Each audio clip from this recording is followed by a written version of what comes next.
Welcome back, everybody. Once again, I'm Don Seifrit. It's the Dr. Seifrit and Don podcast. I'm here with Dr. Kari Peter. Say hi, Kari. Good morning. Hello.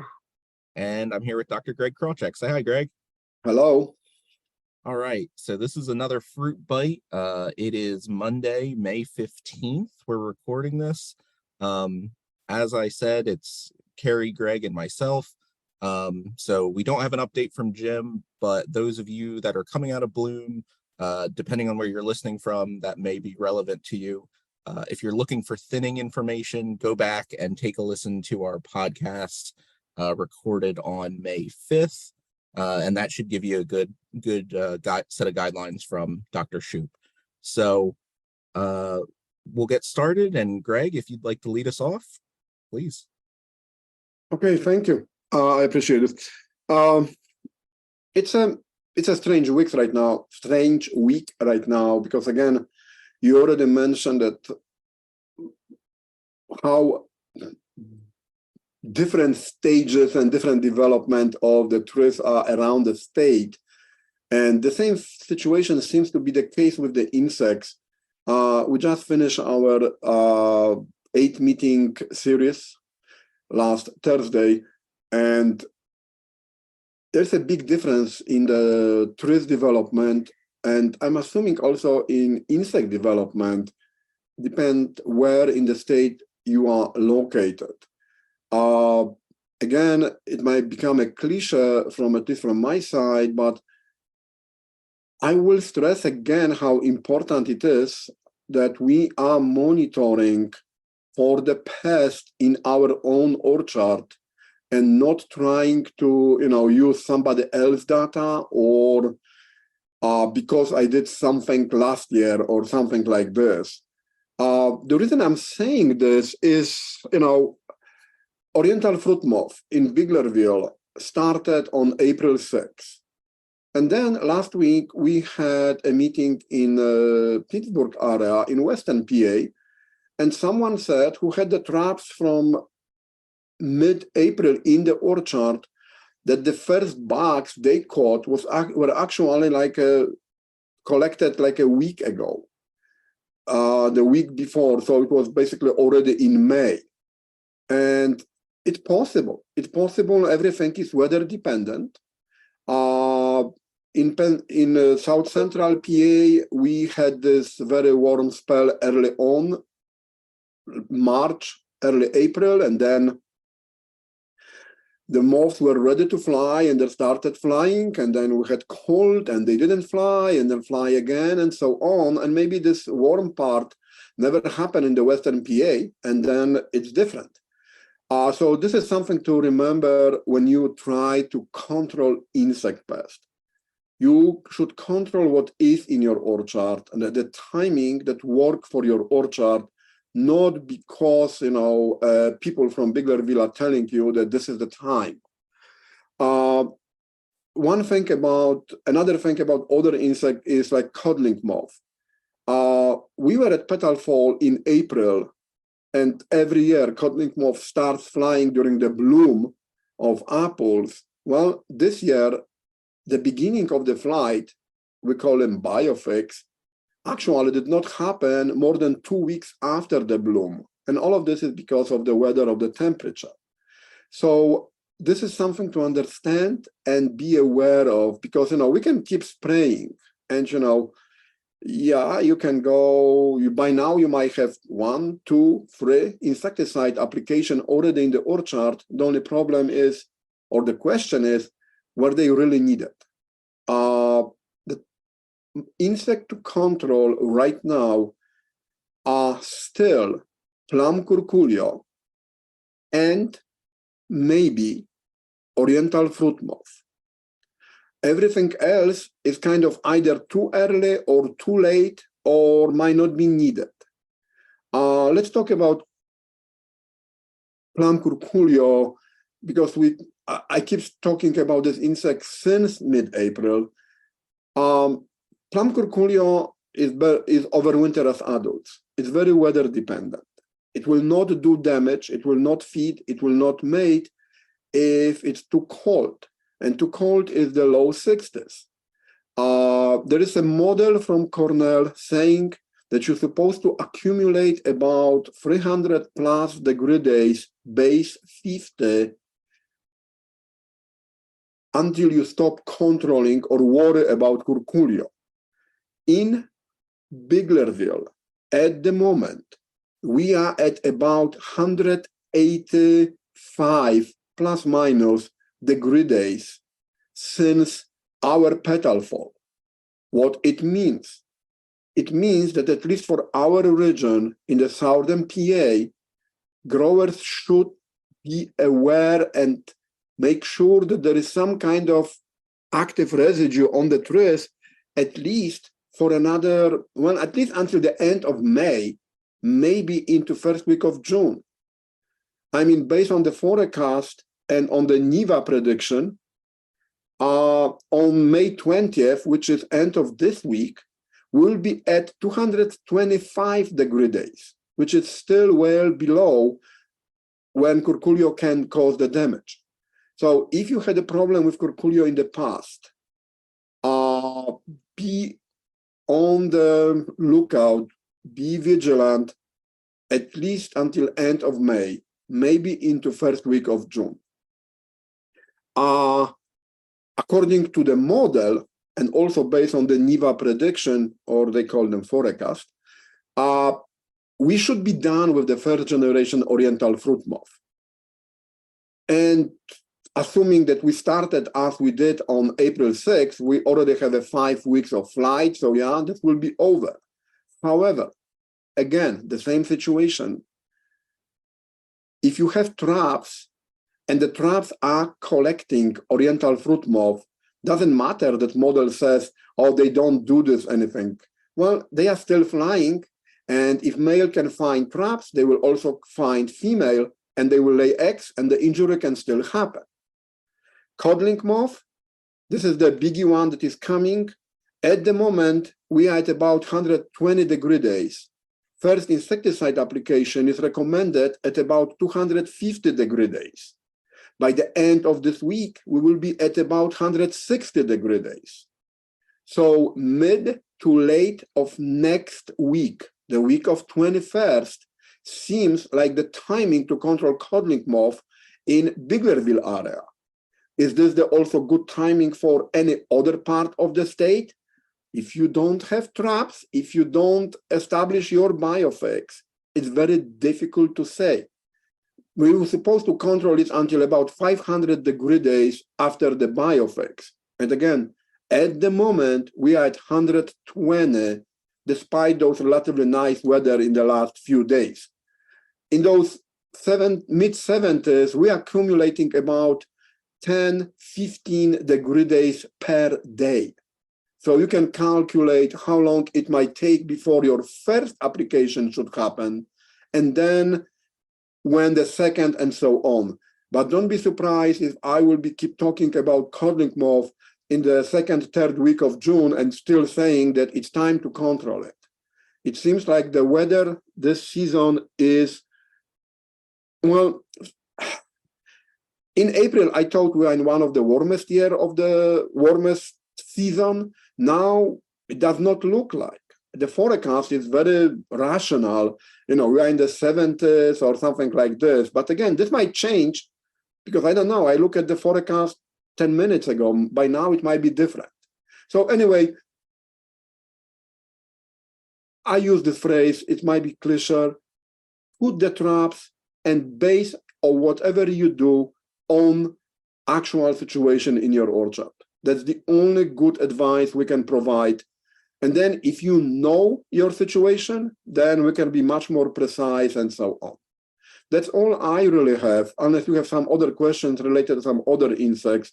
But I think, you know, we have time for aphids, we have time for mites, we have time for leaf rollers, and usually the CM control, codling moth control, will also take care of leaf rollers. Woolly apple aphid might start showing up, but then again, if it show up, then you have to do something like Movento about it, those kind of things. But again, if you need to control codling moth, diamites, which is Altacor, Exirel, Verdeplem, Voliam, Besich, Mimecta, or delegate. This is the rotation. If you are organic or you want to do stuff organically, then codling moth granulosis virus, either in Madex, Sidex, or what is the other name? Carpovirusen. That's a different product that we don't spend too much time, but it seems like have the same active, should also work.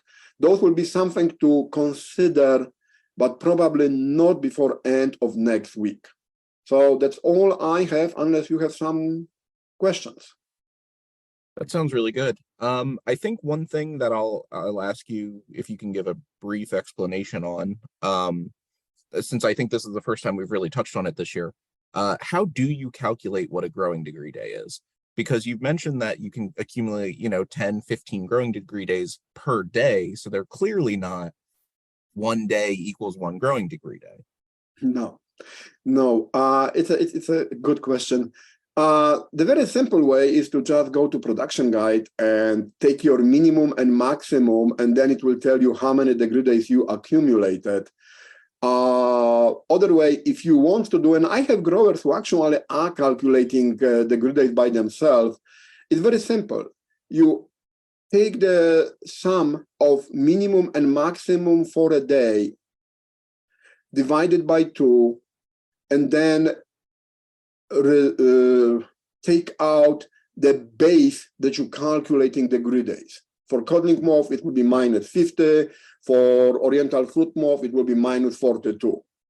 And again, this is more complicated. There are different models, and sometimes the temperature is calculated every hour or every 15 minutes and stuff like this. But the important part is the lower the threshold, the base, the more degree days you accumulate.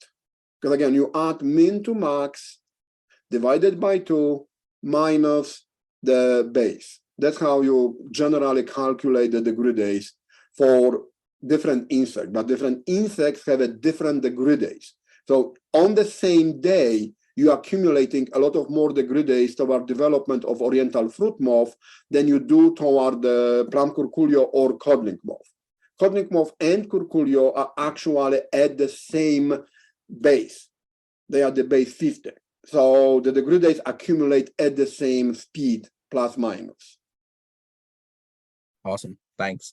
I think that'll help some folks clarify exactly what you were talking about. So, okay. Kari? All right. So yeah, same like Greg, I have just a brief update. So just to sort of address the fire blight situation for people who are still kind of at the tail end of bloom, because as Greg mentioned, when we were visiting the western part of the state last week, people were still in bloom, especially kind of the middle western part of the state. So that was like, in between Pittsburgh and Erie, that area, and like significant bloom. And so this past weekend for you folks, we did have a, fire blight infection period for anyone who was still in bloom. And what I still keep reminding people is that we're not out of the woods yet for fire blight. So, even though like down here in Adams County, the south central part, we had 2 really good fire blight infection events in April, a week apart. And then it was followed by a cold spell. But just because it was cold doesn't mean that fire blight went away. It just slowed it down. And we had some pretty warm days last week, some warm days over the weekend. It's moderate this week, nothing too extreme. But we're, if fire blight occurred, you're going to be seeing it now for those people who had experienced infection events in April. And so, one thing I've been advocating is being proactive in attempting to mitigate any problems that could pop up should your protection have fallen short for whatever reason. And to do that, you can use the Apogee or Kudos, that's that prohexadione calcium. If, people have been doing that, great, then you're coming up, into, probably slowing down some growth, hardening off of shoots. So hopefully that will help you. For those of you that are coming out of bloom, this is something that you may want to consider. And one question that came up during one of the meetings last week was, would prohexadione calcium interfere with thinning products? And that's a really good question. And what Jim Shoup answered, he said that when you apply prohexadione calcium, which is as kudos or apogee, at 16 ounces to the acre, yes, you might see issues of your thinner not working as well. However, he said anything below that, you would be fine. It shouldn't interfere with thinning. I believe I remembered that correctly, because that was something that stuck in my head, especially since I was advocating the use of Prohex to mitigate fire blight. So if you aren't blasting your trees with Prohex at that really extreme rate, then you should just be fine as far as your thinning regime goes, should you choose to use it. But I still advocate the use of this, especially for some growers that may have been hit a bit hard with the low temps over the last month. Some people did get wiped out. There were spots where there's no fruit. So, from what I remember what Jim's saying, prohexadione calcium can help you in two ways, fire blight, but it can also control shoot growth, especially in those trees that don't have fruit.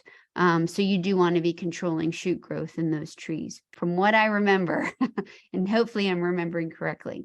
So you can use the Prohex on dwarfing trees. You can use it at a low rate. If you haven't reached your tree volume yet, you can use it around 4 ounces, and it will slow the growth down, but you can still get fire blight control. And then once it wears off, you can regain some of that shoot growth to fill in the shoot spacing. But, considering how tricky it was this year, I'm hoping folks do consider this fire blight control tactic. If you don't want to use it, or if you're organic, one way to help limit shoot blight is Quava. Quava doesn't, I will say this, it's not strong enough to control blossom blight because of its low metallic copper content in the product. It's very weak for blossom blight, but we do see mitigation occurring when you use it as a shoot blight control. It does seem to limit shoot blight. So, this, you'd have to be proactive in putting it on regularly for shoot blight control. So this is something else to consider as far as using Quava at the 2 quarts to the acre. Now on to the fungal diseases for apple. Okay, so for folks that are well into the cover sprays now, the primary apple scab season's over and done. We should be good, but we're not out of the woods because of the topic that I've been talking about ad nauseum for the last month, and that's Marsanina blotch. We are still not out of the woods for Marsanina blotch. So please don't stretch your intervals, especially the alternate row middle intervals, too extreme right now, because we had a pretty good rain event over the weekend. It's calling for another rain event this weekend, maybe. I don't know. The jury's still out as far as what the rain is for the coming week. As Greg said, right now it says no rain this week, but that could change by the end of the day. We're at the ideal temperatures for Marsanina to be very, very happy in the orchard to cause infection. So as far as what you need to be applying now, again, the frac 3s, the frac 7s, the frac 9s, and there's lots of different options for this. Sevia, Luna Flex, Inspire Super, Vanguard, Luna Tranquility, Excalia, Tesaurus, Aprovia, Fontellus, Miravis, Procure, Rally. Those are just a handful that I can remember off the top of my head. So these are very good against for Marsanina blotch. Also, some of these products are very good against powdery mildew, because we're really not, powdery mildew is showing up pretty well right now, especially primary powdery mildew, that those spores that were in the buds, especially the shoot tip buds or the blossom buds, have come out. And I'm seeing quite a bit of, as far as terminal tip powdery mildew, that from the shoot tip terminals, and also some aborted blossoms too as a result. So, powdery mildew can still be a problem for folks. So we're kind of at the end of that primary period, moving into the secondary period where other leaves and possibly fruit can become infected. So it's just something to be mindful of.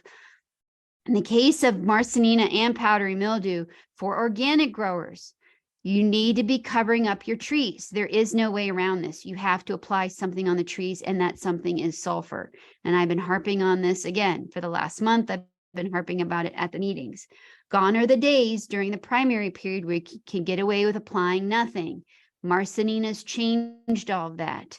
The scab-resistant varieties are very, very, very susceptible to Marsanina. If you get infection now, you're going to get extreme defoliation in a few months, which is going to mess up the trees more ways than one. It's going to weaken the trees going into winter. It's going to mess up the fruit as far as the fruiting buds establishment. It just becomes a hot mess. So use the sulfur regularly. Be mindful of how much rain falls because sulfur can wash off.